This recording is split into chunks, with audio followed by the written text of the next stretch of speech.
Namaste. Welcome to the Hindu Parenting Podcast. We are back with another festival episode. This time, we will be discussing Vinayaka Chaturthi. This festival is celebrated on the fourth day, Chaturthi, in Shukla Paksha of the Hindu calendar month of Bhadrapada. It is celebrated all over India, but with regional variations. To help us understand the rituals and the philosophy behind Ganesh Chaturthi, we have Dr. Arathi, founder and chairperson of Vibhu Academy. Dr. Arathi is a scholar in Sanskritam and Indology. She holds regular classes for students from all over the world.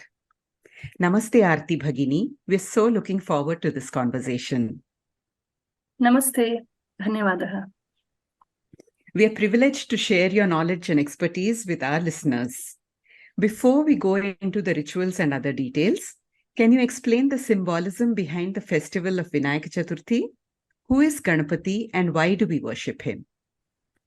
So, as we know, Ekam Sat Vipraha Bahudha Vadanti is a very famous line from the Vedas. There's only one truth, one Almighty, one Paramatma, but He expresses in many ways, and people perceive in many ways, and our perception is what we express. So Vipraha Bahudha Vadanti.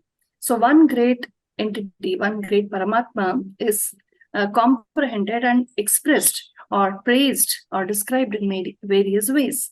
So this is the essence of Sanathana Dharma, where it is like a vast sky, and everybody is seeing the sky through their window.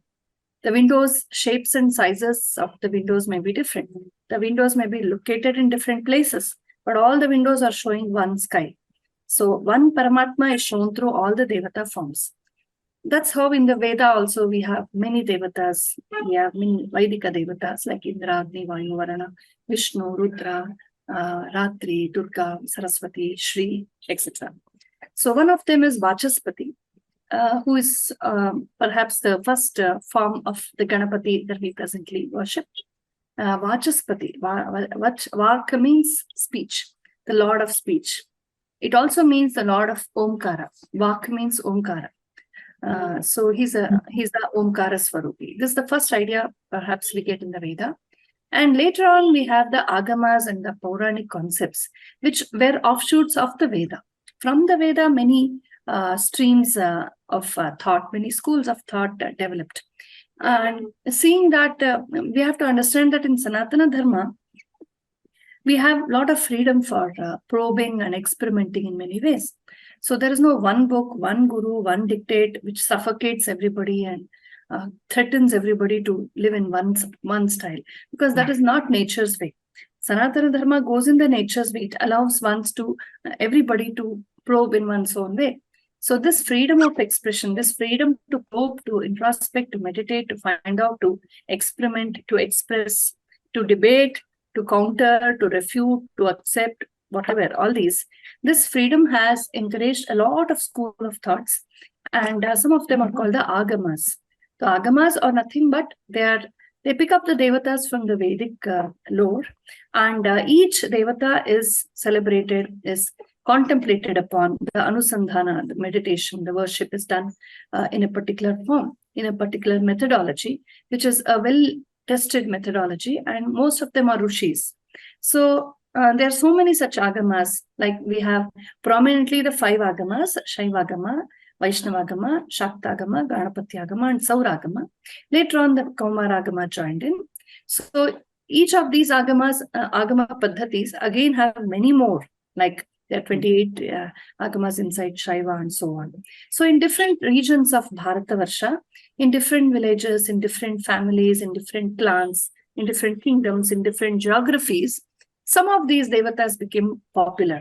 So somewhere Ganapati is more popular, like in Madhya Bharata, Central India, Maharashtra, parts of Madhya Pradesh and parts of Goa, the whole of Goa and parts of Karnataka, North Karnataka. This region is very, very specially Ganapatya region. Since the Shatavahana times, we see a lot of Ganapati Puja here. So if you go to North, you see equal popularity to Shiva and Devi, etc. and Vishnu. And on the coastal regions, you have Suryopasana more. People even name themselves as Mitra and so on. So with this context, when coming to Ganapati Puja, it's largely heavily borrowed or heavily taken from the Ganapati Agama. Many Ganapati Agamas are there. And each family, each clan, each region, each cult may pick up one Agama and proceed in that way. That is why we see varieties. But the concept of Ganapati is the same. He's Vachaspati. He's Omkara Swarupi. So Omkara is Anahata. It's always there. But the first means to manifest that is Shakti. So Shakti is Parvati. So from Parvati's body, from her physical expression, mud, the story goes that from the mud of her body, she created Ganapati. So she's not a human woman with flesh and blood. She is the Prakriti. She's the whole of creation, the first expression of creation. And when the creation happens, then you start, the sound is heard then. So the Omkara is expressed through Parvati. That is why she's the mother of Ganapati. And this Ganapati is in the Yoga Shastras. There's so many paths like Yoga Paddhati, Bhakti Paddhati, and Karma Paddhati. In the Yoga Paddhati, it is told that we have the Kundalini Shakti, and there's the Muladhara Padma in the lowest part of our spinal bone. Not exactly the physical spinal bone, but the Sushumna Nadi, an energy channel. And there the first Padma, the first moment of consciousness, the first moment of awakening, awareness, waking up happens in that point called Muladhara. So there, when the Muladhara opens up, there's a Trikona, there's a lustrous, glowing Trikona, which is seen by the yogi in his Muladhara Padma. And in the midst of that, they see a Gajakunda. Gaja means very, very, very infinite. It's infinity has no end. It's boundless. So the first glimpse of infinity happens there to the yogi. That is called Gaja Kunda Darshana. And this Gaja Kunda Darshana is symbolized by the face of the Gaja. Gaja means also elephant, what we call associative memory today. So like that. This is the first concept of Ganapati in the Yoga Shastras. So that is why Mulavadhara Sthitaha, Trikona Madhyagataha, and he's dressed in red. Red flowers are offered to him, and he's worshipped in the red Shonashma. It's a red stone, which is used as a symbol for Ganapati. Like we have Saligrama Shila for Vishnu, we have Linga for Shiva. Like that, we have Shonashma for Ganapati. So the first form of Ganapati Puja started by worshipping the Shonashma. Or any object of like mud, a lump of mud or a lump of cow dung. We put a garika durva on that and we do puja. So any physical thing, material taken from nature, any organic material like a coconut or a beetle piece or a yantra, a beautiful symbolical colorful yantra which symbolizes the Panchabhutatmaka Rupa of Ganapati yantra in form of a rangoli or kolam. That is also used, or a vigraha, or a gold or silver or copper or panchaloha murti of Ganapati. Anything which symbolizes this is used. But the most popular thing is mud Ganapati. Ganapati made of mud or clay, because the popular story is that he was born from the mud of Parvati's body. So, so Parvati, again, I have to repeat that she is not a human being with the flesh and blood. Not that she was covered with mud. She's Prakriti Swarup. She's the whole of the creation. So mud is a very essential part of earth, right? So this is the first concept there. And we have to, when we say Ganapati, the first thing that should come, Gananam Pati.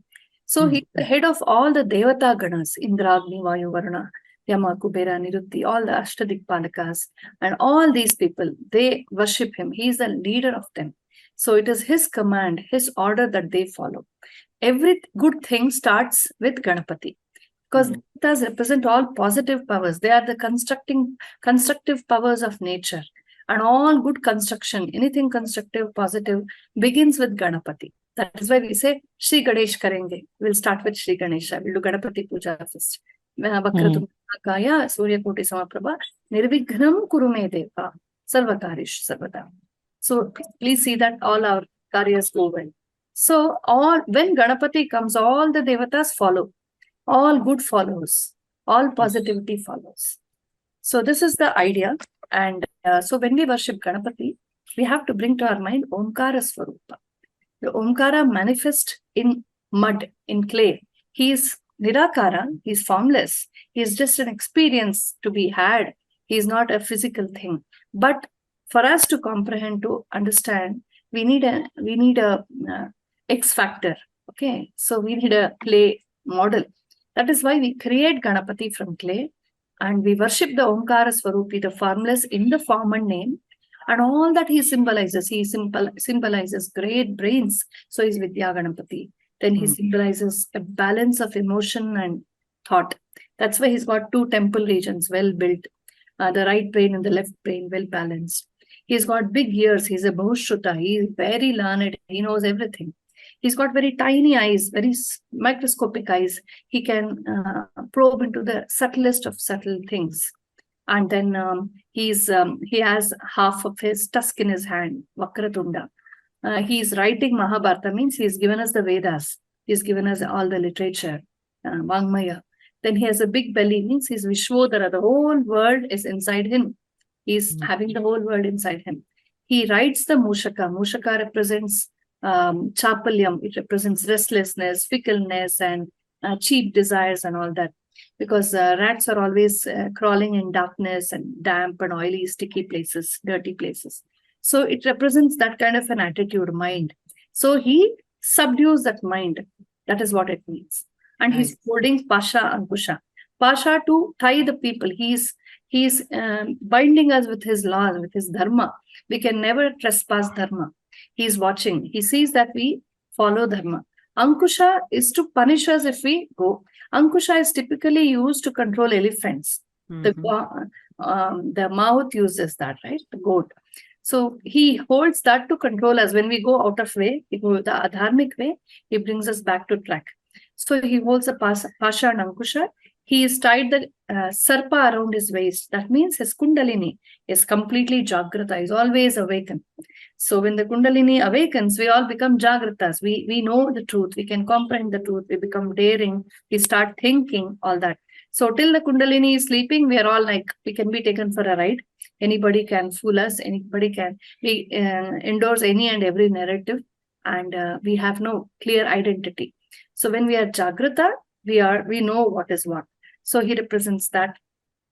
And so on, and he wears red clothes. That's because the Mooladhara Padma is supposed to have a red hue around it. And he's Gaja, he has a huge body. That means he is Sarva Vyapaka, he's very huge. He is not limited to one human body, he is everywhere. So the elephant head is just representative of that.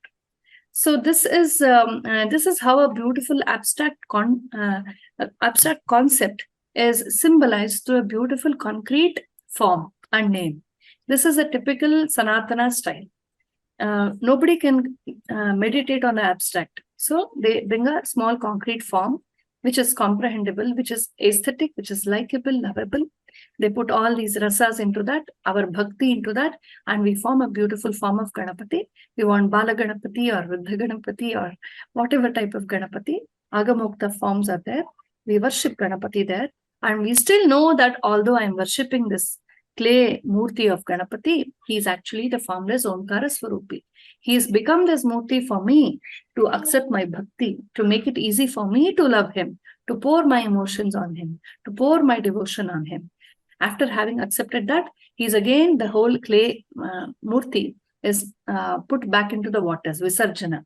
So the formless takes the form, comes to us, blesses us, accepts our puja, devotion, and then goes back into the formless. Though the final truth is the formless always. So this is symbolized by making Ganapati in clay, worshipping him, pouring all our devotion to him, and then happily putting him back to the water, where he again blends into the Panchabhutas.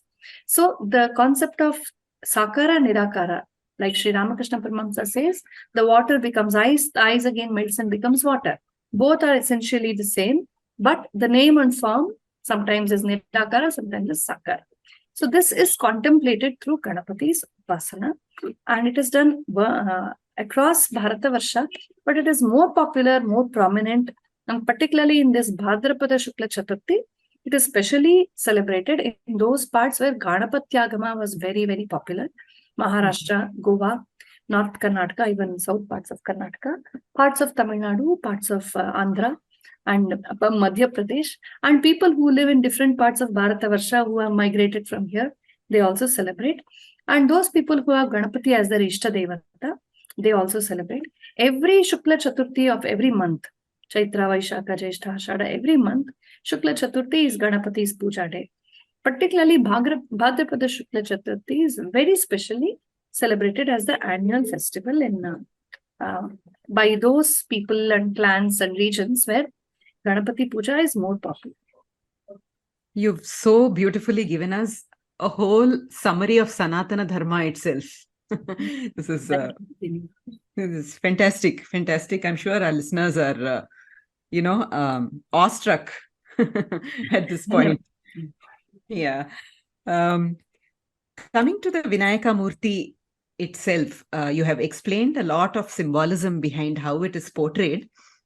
And in different regions of Bharatvarsha, you said that different features may get prominence, isn't it? Like, for example, the Vesh Bhusha might be different in different places. In some places, Ganesha is portrayed as skinny, in some places, little plumper, in some places with a turban. So these are the little variations that, kids especially get very attracted to. Yes. And how is it in Karnataka? Because, I mean, you are from Bangalore. Yes. And in Karnataka specifically, there is this form of the festival called Gowri-Ganesha, right? People celebrate Gauri, Habba along with Ganesha. So this is very unique, a very uniquely Karnataka thing, isn't it? Yes, yes. Actually, it's interesting. In our Sanatana Dharma, we have Vaidika, we have Agama, we have Tantra, we have folk, we have regional specialities, we have cult specialities, family specialities, and one's own Ishta Devata concept. Everything is blended. Nothing is excluded here. We are very accommodative. So everything goes on hand in hand. So the concept of Vachaspati in Ganapati is always there. Then one of the Agama Paddatis is picked up. Sometimes the Tantra aspects are taken in. Then the folk aspects are the most interesting part. The kadubu that we make, the modaka, the sweets that we prepare, the songs that we sing, the different upacharas that we do, like processions, dance, and the music. And here in Karnataka, we do this baski, etc. I'll talk about the celebrations later on. But here, coming to Karnataka, the main aspect of Ganapati is Bala Ganapati. The whole of Karnataka, particularly coastal Karnataka, there's a very popular story which has made Bala Ganapati very popular here. And the story is about how Ravana came with the Atmalinga. He got it and he was stopped by Ganapati in Gokarna. Ganapati came in the form of a cowherd boy, stopped him there, and he just tricked him to keep the Atmalinga down on the earth, and it got stuck there. So the Gokarna Kshetra is there. So after this, Ganapati is the darling of Karnataka people. So we see that Bala Ganapati formed there. Sada Bala Rupam is one beautiful line on Ganapati Stotra, in a Ganapati Stotra. So in Karnataka, even the iconography is also of Bala Ganapati. In fact, just like little babies cannot sit cross-legged properly. They are so plump, their muscles and their thighs and legs are so fleshy and spongy. They can't completely sit cross-legged Padmasana, Sukhasana like we do. Right. So that is typically how Ganapati is shown in our Karnataka style. You see all the Ganapati forms, there will not be a perfect Sukhasana or Padmasana. It will be like just spread out, two plump legs just a little apart. So Ganapati will be shown as a Balarupa. His face also will be Balarupa, and the trunk will be shorter. That shows that he's still young. And even the ears will be kind of curved and downwards. And there'll be a beautiful smile on his face. And he'll always have a modaka, a sweet in his hand. And his little trunk will always be reaching out towards the modaka sweet. And even the mushaka will be a little one. That will also be Balarupa. So this is very popular in Karnataka. But now we live in a global age. where people pick up from different regions, Right. So we have come out of our regional styles much. So today you can see people having a Maharashtrian style Ganapati, Tamil Nadu style Ganapati. So many sculptors from Tamil Nadu come and they work on the Ganapati temples here. So you'll have the Ganapati style of Tamil Nadu style of Ganapati here. So now a So lot of what exactly, just to interrupt you, I mean, I'm curious. So in what way does the Tamil Nadu style or the Andhra style or the Maharashtra style of Ganapati differ from the Karnataka style? It's mainly the Balarupam which is prominent in Karnataka. In Okay. Tamil Nadu, you'll have a more mature look. He'll have a longer trunk and the face will be a little elongated and the tusks will be well grown. In Karnataka, you'll have tiny tusks to show that he's still Bala. In Tamil Nadu, it'll be a little bigger one. And his hands also, and the way he sits, he'll put one leg down, he'll be seated on a chair or something, or a kamala, one leg put down, one leg up. So all these are, of course, now, as I told you, mix up has come. These in the last 50 years, you see a lot of mixing up of everything. In the last 10 years, much more, of course.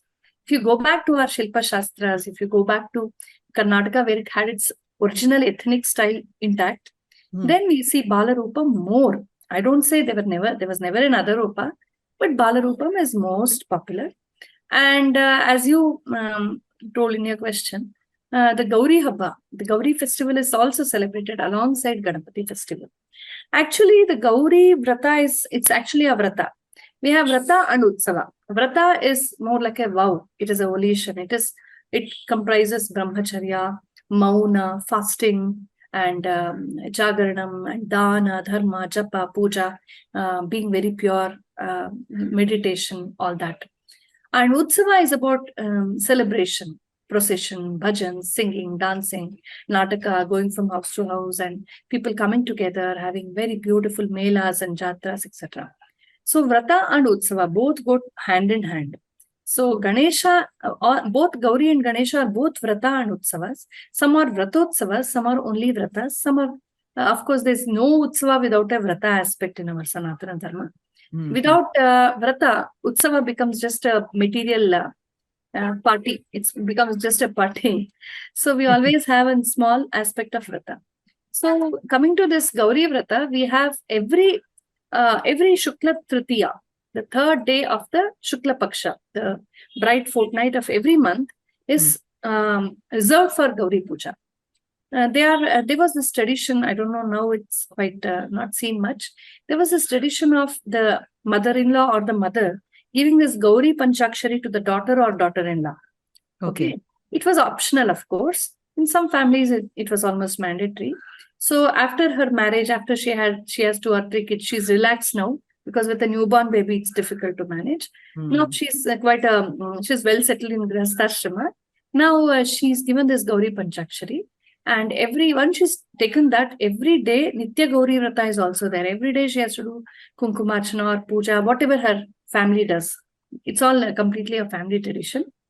Okay. And then every month, the third day, the Shukla Tritiya, third day of the Shukla Paksha, is a Gauri Vrata. So in that way, Chaitra Gauri, Vaishakha Gauri, Ashada Gauri, Jeshta Gauri, Shravana Gauri, Bhadrapada Gauri. So this Bhadrapada Gauri is one of those Masika Gauri Vratas. But because it comes just the day before Bhadrapada Shukla Chaturthi, that is Vinayaka Chaturthi, they come together, and because they're both mother and son. So there's a beautiful folk story which is weaved around that. Folk is very beautiful, it is close to our heart. A lot of love is there in folk. So there the story goes that first Gauri came to visit her parents. There's one more context here. Gauri is considered to be the daughter of the house. Lakshmi is considered to be the daughter-in-law of the house. Oh, so that's beautiful. in Karnataka, we have a tradition where during Varamahalakshmi Habba, which happens on the second, usually the second or third Shukravara, the Friday of Masa, very close, whichever Friday is close to the Purnima, that becomes a Varamahalakshmi Vrata. On that day, the daughter-in-law is given jewelry or clothes or dakshina, all that. She is given everything. So on Gauri Habba, the daughters of the house are invited and they are given Bagina, Gauri Bagina, as 2 winnows. One we know will be completely rich with lot of food grains and fruits and sari and jewelry, whatever we want to give. And lot of these kitchen things, food grains and vegetables, everything. And she's given a lot of all that with some dakshina, etc. And which is given to the daughter. This is on the day of Gauri Habba. Gauri, yes, Gauri. So as per our Yatha Shakti, Yatha Preeti is what they say. Yatha Shakti, how much I can afford. Yatha Preeti, how much I'm willing to do. So we can have 16 bhaginas. Not only for our daughters, we can give bhaginas to other friends, all Sumangalis, all women of the family, etc. Minimum 2 bhaginas we have. One to Gauri, one to somebody. At least one we have to give. The idea is that festival is not about enjoying all by myself, just me and my family. That is not at all called a festival. There should be at least somebody else outside the family whom we give something to. So we should go out, invite some bandhu or mitra, some friend or relative or neighbor or anybody, any passerby also. Invite somebody home and give them some food, give them some sweets, give them tambula. If it's a woman, give her this bhagina and all that. If we do not give anything at all on a festival day or a vrata day, that is incomplete. In case we don't have the convenience of giving it to somebody, maybe I'm traveling, I'm living in a very far off place, I have nobody to give, then we mentally offer it and keep it aside. And when we meet somebody, we give it to them. So this is a very beautiful concept of dana in our vrata. So Gauri Bhagina is given, and this Gauri is supposed to be the daughter. So she comes every year to accept the Gauri Puja, the Bhagina from us. And this story has connected both this Gauri and Ganesha. And it says, this Gauri has come here, but she comes once in a year. So she's so happy. She prefers to stay back, and she says, I'll not go back to Kailasa today. I'll stay with my friends, my cousins, my sisters, my family, everybody. It's a family get together. So she doesn't go back. She sends back the Shivagana saying, I'll stay for a day and come back tomorrow. So there Shiva, he loves her so much. He's so he can't live without her. Kailas without Parvati is so boring. And so he says, no, I without you, I can't manage this whole world. We are a very busy couple, so come back. And he sends Ganapati. He says, go be your mother. So next day, Ganapati comes. So sweet. So next day, Ganapati comes to bring take back his mother, and now he is pampered. He is the grandson of the house, right? So he is pampered with modakas, all 21 types. I remember my Ajji, my grandma, my mother, we were a very big family, a traditional family. We used to make all 21 garikes, durvas, 21 flowers. We also used to arrange them. And 21 modakas, 21 ubbattu, everything was in 21 number. 21 fries, bhajiyas, bonda, ambude, everything, and different types of rice items, all that. So at least 21 items on the leaf. What's the significance of this 21 number? Yes, I was actually coming to that. 21 is called the Siddhi Sankhya. So before I tell that, I'll just complete this part. So Ganapati is offered all in 21. And 21 baskis. Baski means the youngsters of the family or anybody who is fit physically. We hold our ears, like I hold my left ear with my right hand and my right ear with my left hand, cross hands. And then we do this baski. We sit up and down, up and down, up and down. So 21 baskis we do. By doing that, we call it baski. By offering that baski to Ganapati, Vidya Ganapati's kripa will come to us. That's because by doing that, they say, I don't know, I'm not a doctor or a neurologist, but what I heard, I'll tell you. So they say that some nerves or something gets activated somewhere in the brain, and the jadhya, the inertia, the kind of inertia in the brain and thinking, all that goes, and suddenly we become very smart. Like something opens up in our brain and we become smarter and more more open to learning. So this is a very, very popular idea, and performing baskis is very, very popular here. That is also performed in 21 number. Now coming to the significance of the number 21, it is called Siddhi Sankhya. Most of the Ganapatya Shastras tell about 21 number. And 21 is anything you do 21 times at a stretch. not with breaks, but at a stretch. Any memorization, any counting, any verse that you memorize, any lines you memorize, anything you do 21 times at a stretch, or anything you do for 21 days as a vrata, as a vow, as a udishan, as a puja, as a japa, anything at a stretch 21 times. They say it's believed that it will stay in the long-term memory. It will seep into our psyche very well. It becomes a samskara with us. Now, I'd like to share with you something very interesting. Once I was attending a marriage somewhere, and I happened to meet a wonderful gentleman who's an expert magician, come a handwriting specialist. He's a handwriting teacher. He's a wonderful teacher. He's a magician also, and he's a great trainer, many things. So the moment I got to know he's an handwriting analyst and he knows many things about that, he does it in a very scientific way. He does a lot of study about that. I asked him, what is it all about? He said, okay, write a line for me. He dictated something and I wrote that. And then he was telling me, you have to change this T here and a G here, there. So this, I asked him, what is this? He said, of course, it's like some ideas in the mind. If we have some complexes like inferiority complex, that is, etc., that can be corrected with handwriting. So that, I don't know, it's a big science. I don't know much about that.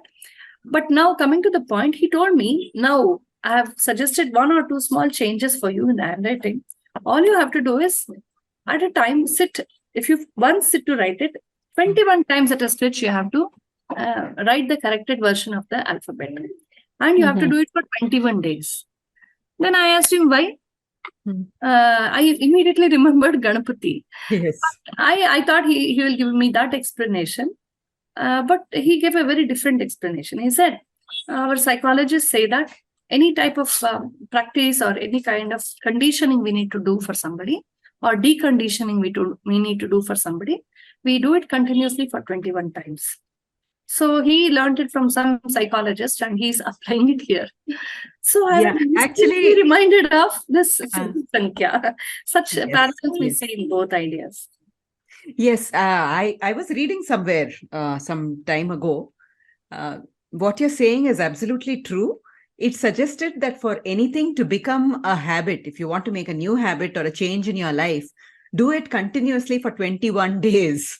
I don't know how they came up with this number, in the sense it must be a result of some research and study, I guess. But the coincidence was just too astonishing. Yes. Very, very interesting. So, okay,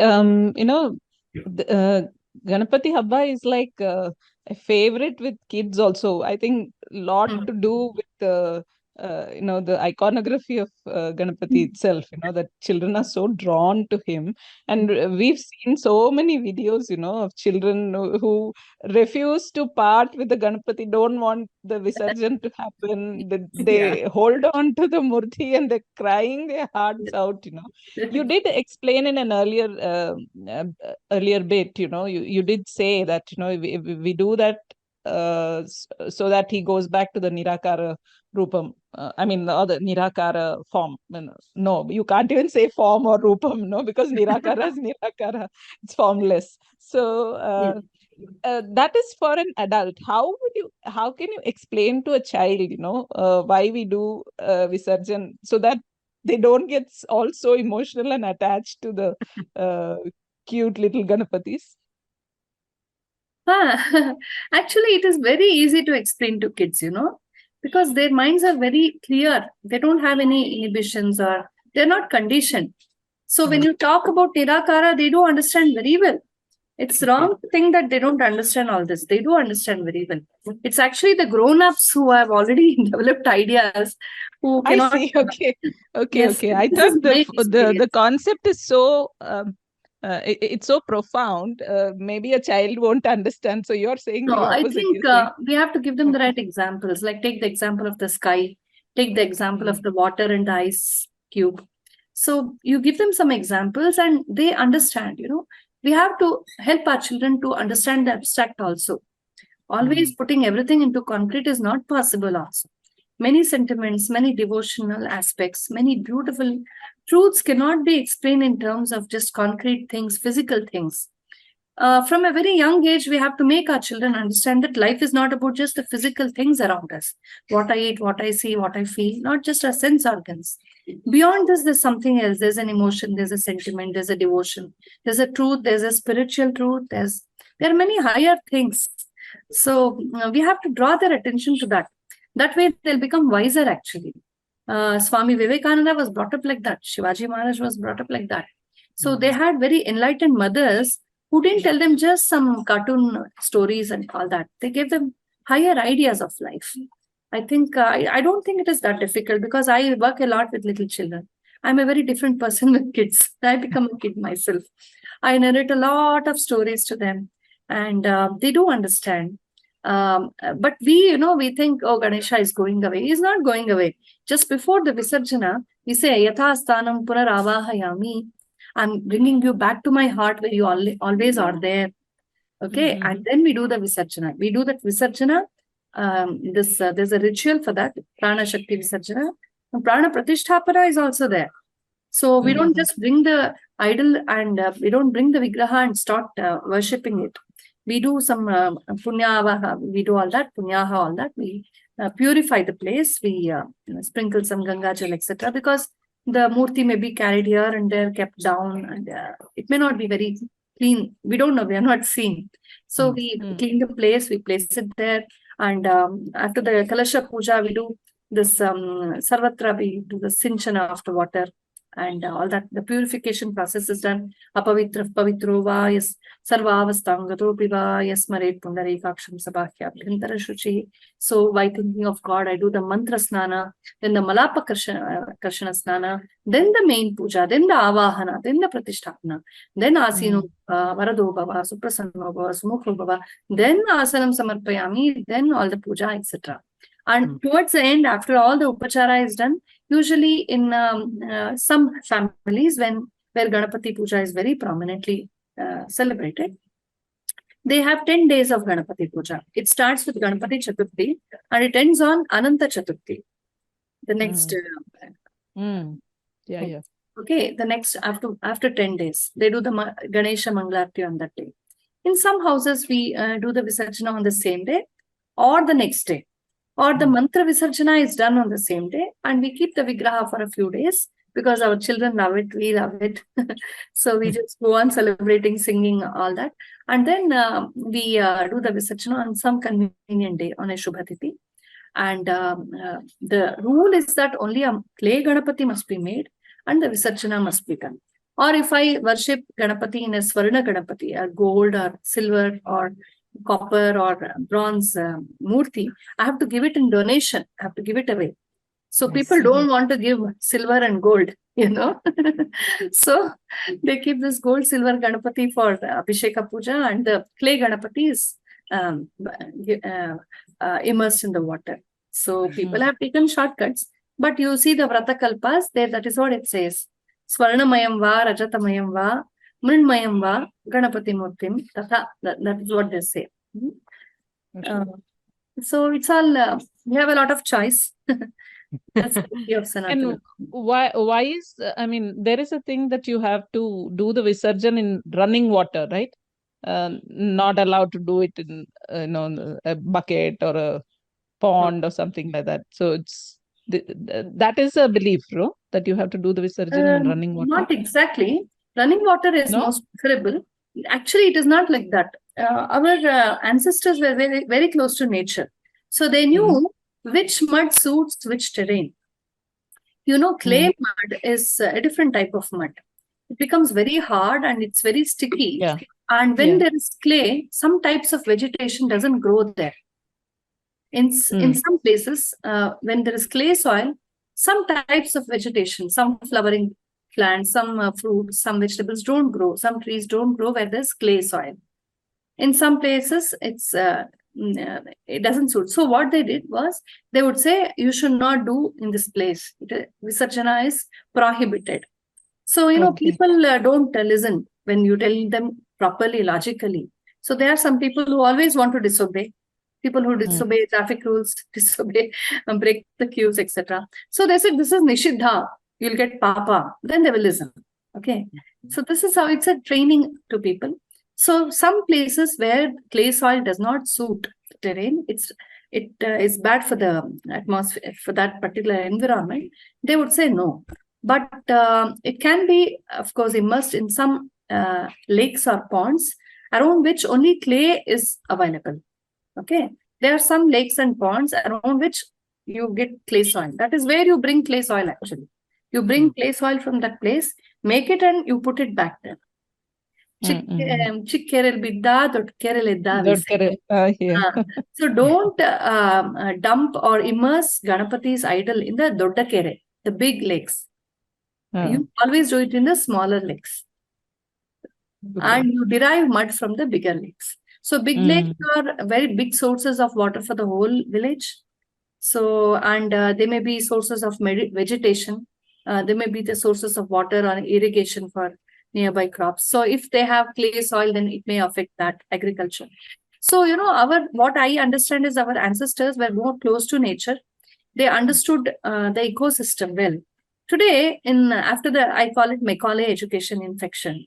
So in Macaulay education, we just learn from textbooks. Very little what we are taught. We hardly know how nature works. And we have a bhranti, we have an illusion that only I exist in the creation. Nothing else exists. Everything is for my convenience. Our ancestors were not like that. They had a beautiful connect with everything, everybody. So whatever they did, even if I do puja, even if I do visarjan, I should think twice. Is this the right place to do the visarjan? So I will think twice. So all the material used in Ganapati puja are organic. Today we are coming back to eco-friendly Ganapati, but all the time it was only eco-friendly Ganapati that was worshipped. So the mud should go back to the clay soil from where it came, and the fruits and flowers and vegetables and whatever wet waste we get, organic waste, must become manure. Nothing, no plastics, no melamine, no plaster of Paris, nothing like these hazardous things were used. Today we use agarbatti also made of some cheap scents and chemicals. So everything is bad for health. Everything is bad for nature. And then we blame the culture. People say, oh, it's so hazardous. You worship Ganapati and dump the idols in the lake or sea, and the sea is contaminated. They show all these pictures of Ganapati floating. Why is that happening? Because they are using the plaster of Paris Ganapati or this plastic Ganapati or fiber Ganapati. That is bad. If you use clay Ganapati, nothing will happen. So our ancestors were very eco-friendly. They worship nature as Lakshmi. They would never use any nonsensical material for puja. It is today we use plastics in puja. Today we are using melamine. Today we are using plaster of Paris. Today we want to make a show, like we want everything to appear beautiful. So for us, everything should be colorful. So I use chemical colors, all hazardous things. I'm not worried about what happens next. So when we do the Visarjana, after the Visarjana also Ganapati puja continues because he is Prakriti Swarupa. I do puja here and I contaminate the lakes and the mud, everything. I'm doing injustice to nature. Then is Ganapati happy with me? So we don't have a foresight. So we are untrained because our education is like that. Loot nature, enjoy. So just chalo, earn money, enjoy, loot nature. Don't worry about the consequences. That is why deforestation, that is why we use. But in our Sanathana Dharma, everything is, and there's a frame around everything. There's no nonsensical statement like it is my life, my rights, me, all this individualism. Nonsense is just not Sanatana in spirit. It is always me, we all together. So that is why we offer food to even animals and birds on Ganesh Chaturthi. We give Go-grasa, that is to cows, Gaja-grasa to elephants, and Pakshi-grasa, we give food to birds. We give even to rats, dogs, street dogs. We always used to have a stone tub full of water in front of every house. Now, front elevation is more important for us. So we've removed that for street dogs and cattle. But today we are so we hate street dogs, we hate cats, we hate birds. We can't tolerate them. If we see a small rat somewhere, we become so restless, impatient. Like we can't tolerate a squirrel eating a mango from our courtyard. Only I should eat. So we cover everything with plastic covers. So this kind of an attitude has made us very drift away from nature. This is one of the unfortunate developments of modern living that we call. Yes. That, this disrespect for nature. Yes. So hopefully with, people like you explaining the actual essence of what we are supposed to do, this we do need a kind of a re-education of ourselves. So hopefully, we are contributing to that through these, through making the right information known, the knowledge. Yes. We have to learn to coexist from a very young age. Everybody is a part of my life. That is how we have to live. I've seen to this day our farmers, our village people who are not infected by Macaulay style, who are more Indian Deshi, trained and brought up in the Deshi style. They they love their cattle, they love their oxen. They give food to everybody. They are very, like, they want everybody to coexist. I remember there was a project work here by some young girls, some management girls. So they went to a small mango orchard nearby Bengaluru, where they grow a lot of mangoes. So after the whole report, everything, the old lady who was the owner of that mango farm, she said, okay, tell me what is the essence of your report. I can't read English, tell me in Kannada. The girl said, okay, what report we have written is, okay, you are doing a very good business, earning a lot of money, lakhs of money. That's really fine. I think you can save much more money. Then the old lady asked, how? The girl said, look, I think you have to chase out all the monkeys and squirrels. So because they come and eat into some of the fruits, then you'll get more mangoes. Then the old lady said, it seems, come on, this is very cruel. Let the monkeys eat. Let the squirrels eat. Let the birds eat. We get thousands and thousands of mangoes. What if one or two squirrels or birds or monkeys eat something? They also have to exist, right? The girls, they came back with tears in their eyes. They said, we learned something more than management today. True. So true. This is what we need to teach our children. Today, we are very intolerant about every animal and bird, and then we watch Animal Planet and we are very curious to know about that. Yes. I think there's a lot of hypocrisy involved in modern living. So yeah, we'll get there one day. Hopefully the environment will wait for us. Just go back to the Sanathana lifestyle. That is, Sanathana lifestyle is like that. Animals are a part of my life. Birds are a part of my life. Insects are a part of my life. Even ants. We used to have this kolam rangoli also with this rice flour or wheat flour, right? Particularly so that they eat all that. They pick up all the grains. By evening, everything will be eaten up. This is how we have always lived. This is how now we have sticker rangolis. Yes. Correct. And even the bindis that we use stickers these days, but I guess that's defeating the whole purpose really, and creating a lot of plastic and skin everywhere. Problems also.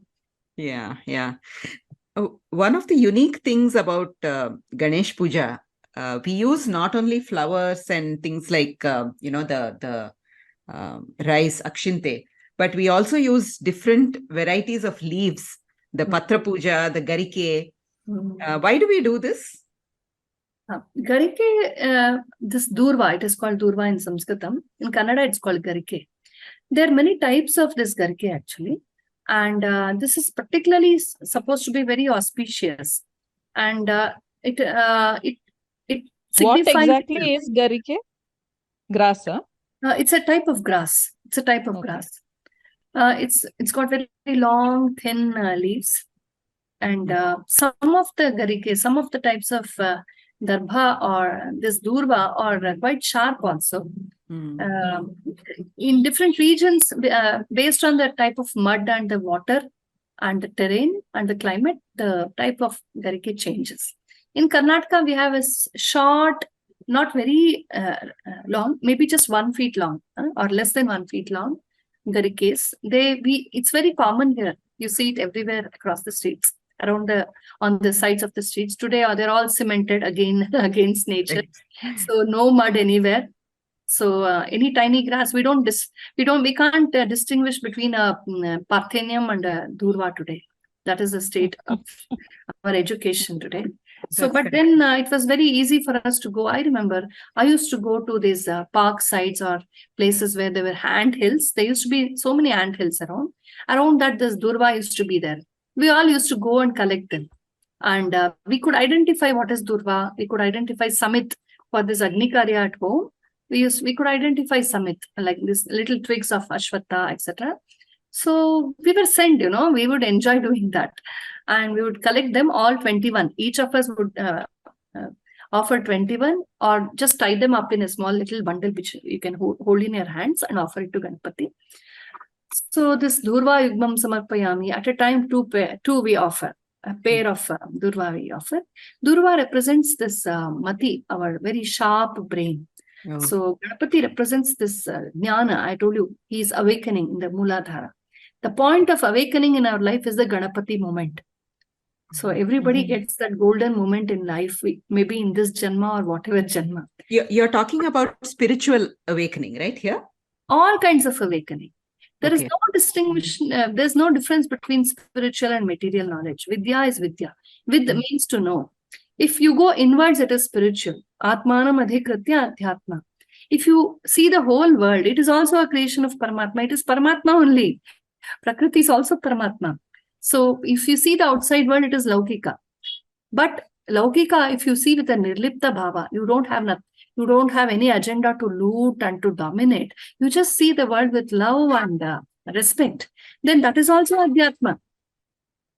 So Shri Krishna says, what are the beautiful lakshanas, features of a devotee? He says, Sarva Bhuta Hite Rataha, one who loves everybody, everything in creation, who is always doing good to creation. So if you plant trees, if you love environment, you help people, you help orphans, you take care of your elders, you do your duty properly, you study with great interest, you're a good scientist, good artist, with no bad agenda, no agenda to race ahead, to cheat somebody, to grab something, to be recognized, to grab an award, to impress somebody. All this should not be there.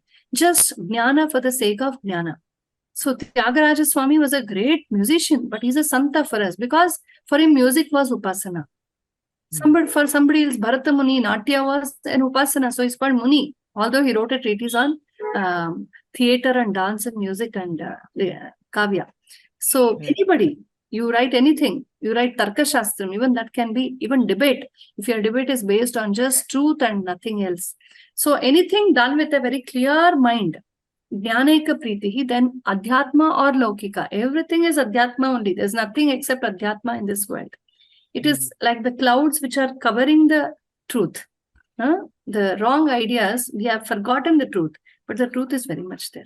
So, it's all the same. Awakening moment is the same. To me personally, after this idea, after comprehending this idea from our great parampara, to me, even great, wonderful Desha Bhaktas or Santas only, they're also Adhyatma. To give one's life for a country, nation, Dharma is not a joke. You have to transcend the Deha Bhava to that extent. Overcome the desires, become very, very selfless to do that. So anybody, a selfless mother, a selfless teacher, a selfless social worker, a selfless politician, a selfless artist, anybody who does not have any material monging there, of course, material benefits will come naturally, but we should not go after them. Then anything you do with an Nilipta Bhava is an Adhyatma only. So Ganapati is that moment when that Kundalini opens up in us and we stop thinking like fools, going after money and fame and cheating and all this. We are always desperate, always sad, always afraid, always panicky, always in a hurry, always in a haste, always worried. All this will vanish. And we will start seeing world as a beautiful Leela of God. And then for us, everything will make sense. The outside world, the inside world, anything. There's a very beautiful line in, I think, Lalitopakyana. It says, Dehabhimane galite vijnate paramatmani yatra yatra mano yadi tatra tatra samahitaha. One who has overcome the illusion that he is only the body. But he understands that he is a spirit, he is Atma Swarupi. Yatra yatra mano yati tatra tatra samayita. So such a person, wherever he concentrates, he goes deep into that and he merges into that. He becomes a master of that. It could be a Laukika Vidya or Adhyatmika Vidya. He can become a yogi or a great scientist or a great artist, because everything is yoga ultimately. So that is what Ganapati gives us. This is the highest, loftiest idea that we have to contemplate when we do Ganapati Puja. So he's the Jnana, Jnana Karaka, Jnana Dayaka, Vidya Karaka. With means to know, to be aware, awakened. Wow, you have given an exposition of Sanatana Dharma principles, and it's actually evoking a very sad and poignant moment for me, considering that what you have said here enunciates extremely profound principles, where there is no caste. You've not spoken a word about Brahmin, Kshatriya, nothing, okay? And this is all There are these social accessible to... arrangements. They're all Sorry? just in an office, you have an admin staff, then you have the HR staff, you have the technical staff, you have the marketing staff. They're all just for the Vyavahara. They have to go on, right? Everybody cannot do every job. Correct. No, what I'm saying is, of late, we have seen this beautiful philosophy being ground to dust as, equating, dissing this philosophy, calling it, equating it with dengue, malaria, whatever, it's just so pathetic to think that after all that you've explained here, they are the people with an agenda. They are paid, they are funded to do all this, and they are marketing on this. There are so many remote controls from outside India also who are running the show. So they're all out to destroy India, divide India, break Bharatam, break our morale. So for them, Sanatana Dharma, which keeps everybody together, Sanatana Dharma is like a sutra, a thread, which keeps together all the beautiful monies, precious beads of different types together. So they want to cut the sutra. So they will call it everything. The agenda is in their mind. But that can never happen. What these foolish people don't understand is that can never happen. Because you can't cut sky. Can you? Can you cut space? You can cut a physical thing. You can't cut space. So these people, the very barbaric, the very very fanatic people who came to invade us from Europe and from Arab, all these people, they are demonic people. They came, they invaded, looted, killed, threatened, converted, still trying to do the same thing.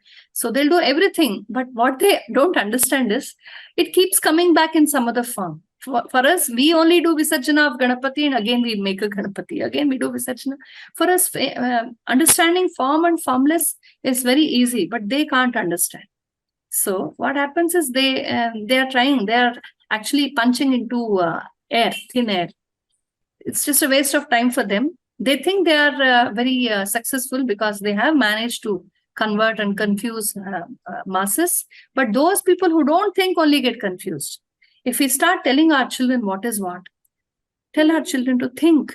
Never say that children they don't understand. Tell them the profound ideas. Tell them about Vedanta. Tell them Bhagavad Gita. I explain Bhagavad Gita to little kids as small as 5 to 6 years. Do you believe this? Make it very simple. They do understand something. I've tried with my own son. It's not that, but you have to help them understand, think. Right. We are just giving them some silly cartoon stuff. Of course, let them have fun, no problem. But they should be made to understand the abstract also, the ideas. Then nothing will happen to Sanatana Dharma. These people want to destroy Sanatana Dharma because they have an agenda. They are funded for that. They get political power for that. They want votes. They want to appease somebody, all that. So, but I think we also should wake up now and start telling ourselves who we are. We are the children of great rishis, and whatever we do makes a lot of sense. It is not based on somebody's cruel dictate. It is based on the great realization of great many people down the millennia. So this makes more sense, and this is more healthy for not only Bharatavarsha but for the whole world. It is only Sanathana Dharma that has given yoga, it has given Ayurveda, it's given masala dosa, it's given love, it's given music, it's given dance. All that we have given to the world is only good, positive things. We have never gone with our sword to other countries and killed them, looted them, forced them, converted them.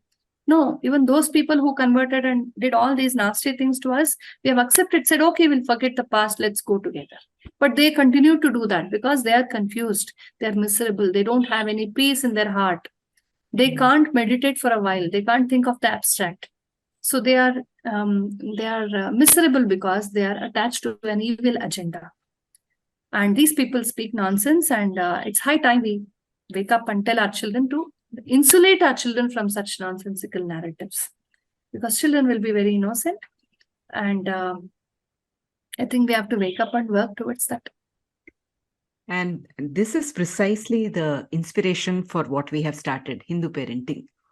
And, we do festivals and so many other ways of engaging children. Doing a very nice thing. It's a very noble job, because catch them young is what Swami Vivekananda used to say. Young age is the right age to give them good ideas, and we need enlightened parents to do that. Yes. Parents, it's not about just putting our kids into some costly schools, buying them all the best books and best school bags and everything, buying them good toys, and then forgetting, saying, okay, they will grow up and do wonderful things. Parenting is about creating personalities, what they are within, how they think, what is the vision they have for a life. Now, when Sir M. Vishveshwaraya was just 7 years old, he lived in a small village, a very, very backward village, with no water also, no electricity, no water, no basic facilities. His mother told this little boy, 7-year-old boy, she told him, Venkat Lakshmama, she told him, look, my boy, I'll give you a vision. When you grow up, you have to bring water to the whole of the village. Do something and see that we get water here. That was the vision that great mother gave. Vishveshwaraya grew up not only to, he worked from the age of 7, he was working on what shall I do to bring water for my village. And then he grew up and he was thinking of that all the time. Then he became a wonderful, fantastic engineer. He not only created water supply systems for his village, Muddenhalli, not only for the district Chikpadapura, not only for Karnataka, not only for India, Bharata, even outside Bharata, even in Europe, there are many places where he has worked for these water irrigation facilities. Going further, he created employment for thousands and thousands of people. He set up so many factories and banks and institutions and educational institutions. All life he did something. And the first seed was sown into his mind by his mother. So that is the kind of parenting we need. Give them a vision. Tell them, look, beta, whatever you do something for Desha and Dharma. Have a great vision. It's not about buying my dream car and bangla and settling down in some dream country, destination west. This is not our life. We have something to give back to the society, give back to the Dharma, give back to my great Kula, give back to my Desha. If you give them that vision, not everybody may follow that. Some kids have, of course, everybody has their own way of growing up. But there'll be somebody who takes it seriously. There'll be some Vivekananda emerging, some Chanakya, some Shivaji emerging from them. Who knows? Our little kids could become that someday. But we should be enlightened parents. Yes, it all starts with parenting. Absolutely, absolutely. And that is why I think education of young parents is the most pressing need of the hour today. Yes. Isn't it? So, Aarti ji, especially in Maharashtra, and the movement has spread to other states also. There is this huge community celebration. There are so many Sarvajanik Ganeshotsav mandalis, and each of them, there is an element of competition, there's an element of fun, there's an element of community bonding. It's become very popular. Of course, with some downsides also in recent times. So when did this community element of worship of Ganapati start? Well, it was always there actually. We can't say when it started. Because I was telling you about vrata and utsava. The utsava aspect was very much there in Bharatam. from a Yeah. very, very long time. In the Rig Veda, there are beautiful descriptions of samanas, where the fairs and all these utsavas, celebrations, processions, dance, music, people coming together, feasting, all these used to go on for 10 days, 15 days, and day and night, all day.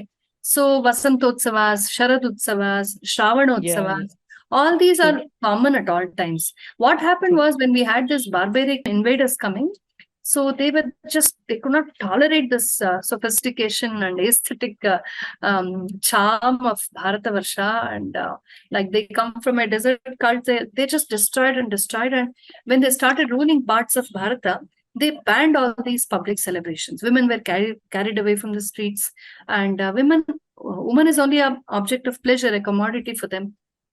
So suddenly, minus woman, celebration is nothing, utsava is nothing. The mothers and sisters are not safe on the streets.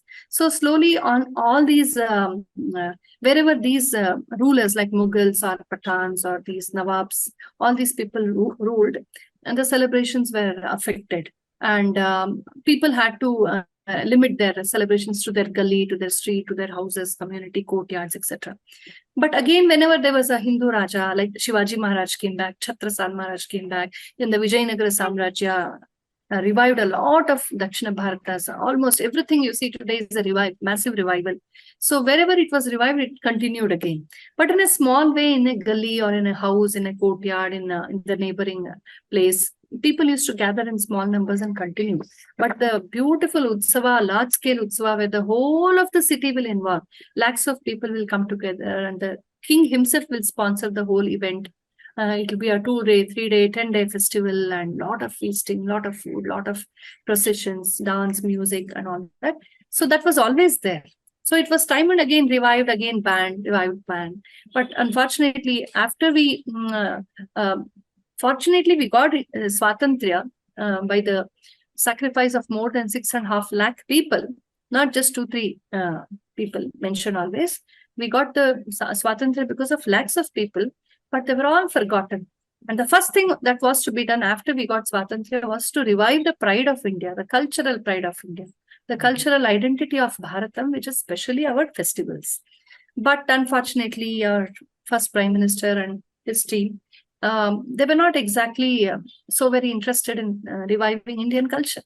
So because of that, what happened? Again, it was left to people to somehow retain whatever they had in small ways. But just before Swatantriya, one nice thing happened. In Maharashtra, where always at all times Ganapati Puja was very, very prominent. Ganapati Agama is very prominent there. They always used to be these utsavas in very grand scales. And that was when all people come together on the streets. We forget our differences, every community, every caste and creed. And the word caste itself should not be used, first of all. It's a Portuguese word. People of all varnas, all genders, everybody would come together, all ages would come together and celebrate the divinity, come together, feast together, and exchange gifts and donate charities, etc. So this was a way of bringing people together. We call it Bhavaikya. And our Lokamanya Tilakji, he noticed that the one way to bring people together, our Bharatiyas were very badly trampled upon. Our pride was trampled upon by the Britishers, before them the Mughals and other invaders. And now the Britishers had done a lot of things. And more than anything, they injected the slow poison called Macaulay education into our learning itself. So a confused set of younger people were getting generated by them, who are suddenly completely, they have no love, no pride for their country or culture. From Bindi to Vedanta, everything appears meaningless to them. But anything that the Gora Saab says in English, any nonsense will appear nice. This kind of a mentality had just started then. So Lokmanya Tilak understood that one way to bring people together, because Rajaposhana is not there, we can't sponsor it through the government. We'll do it in our own way. He started this Galli Ganapati Puja. Galli mein people come together, Sarvajanik Pendal, and collect money from people, small amounts of money, and start it in a big way or a small way or a very massive way, whatever you can afford. But everywhere do this Ganesh Puja.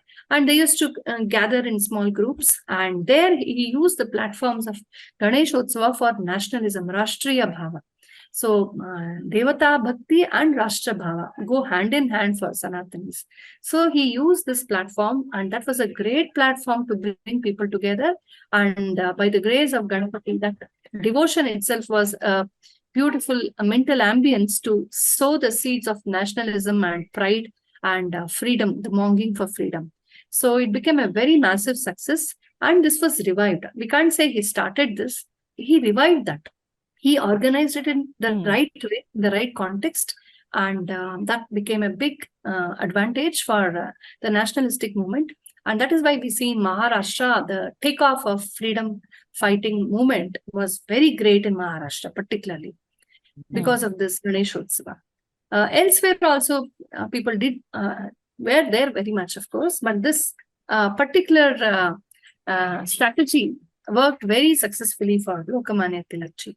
To this day, we see that fervor. They compete against each other. In fact, the pandals are there. Yeah. They invest so much of money, crores of money. What fun, what love they have. Of course, there are these so-called thinkers, so-called people who try to bring in stupid logic, saying waste of money, waste of that, this, etc. It is not waste. Please remember that whenever there's a great Sarvajanik Ganesha Puja, it is not just the money invested there. Do you know how much of money is generated there? From the street vendor to the person who, to the whole committee which performs all this, so much of money is generated. So many poor people on the street, somebody is buying selling a fruit, flower, something, toys, everybody gets extra money that day. All the trade gets a boost. All the business gets a boost. All musicians, artists, all these people get a chance. People come together. So much of this, we say Grandige Saman, all these puja material are sold. And so much of revival happens, cultural revival. Trade is boosted. So it is an ecosystem. Utsava is an ecosystem which gives a boost to our social, economical life. And it brings us together. It is divine. It is beautiful. It brings prosperity. That is why it's a very nice platform which was always there in ancient and medieval India, which was obstructed here and there by the invading people. And now we have a lot of Macaulay infection in the minds of our rulers. So who speak nonsense, who think we will do only social work minus dharma. They want to loot our temples and take the money and do all social service. That's fine. But why impoverish the temples? The more you make the temples prosperous, the more utsavas we do, the more money is generated, the more happiness is generated, the more unity is generated in people. All good comes from promoting the Devasthana culture and all this puja, Sarvajanika utsavas, etc. This is a magic that happens. And it's high time we Sanatanis realize that. So community fervor in Sanatana Dharma was beautiful. It was obstructed. And now presently at least some state governments are not doing that. We need not wait for them. Sanatana Dharma has never waited for a single ruler to promote.